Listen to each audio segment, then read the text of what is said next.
Hello बच्चों, कैसे हैं सब। आशा करती हूँ सब अच्छे होंगे। अब देखिए, हमारे त्यौहार तो ख़त्म हो गए हैं और हमारे बोर्ड की परीक्षाएं काफ़ी करीब हैं।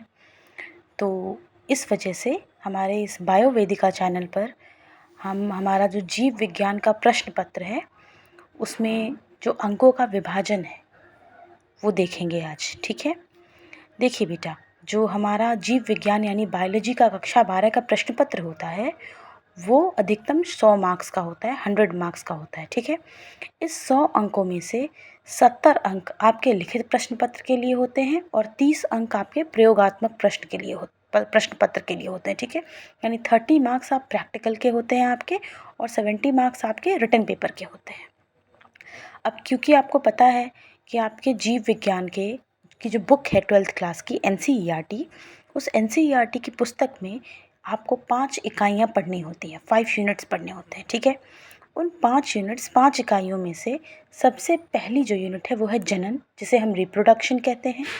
दूसरी यूनिट है अनुवांशिकी और विकास, जिसे हम इनहेरिटेंस कहते हैं, जेनेटिक्स के नाम से जानते हैं। ठीक है, तीसरी यूनिट है जीव विज्ञान और मानव कल्याण, जिसे हम बायोलॉजी इन ह्यूमन वेलफेयर के नाम से भी जानते हैं। चौथी यूनिट है जैव प्रौद्योगिकी एवं उसके अनुप्रयोग, यानी बायोटेक्नोलॉजी एंड इट्स एप्लीकेशंस। और 5वीं यूनिट है पारिस्थितिकी एवं पर्यावरण, इकोलॉजी एंड एनवायरनमेंट।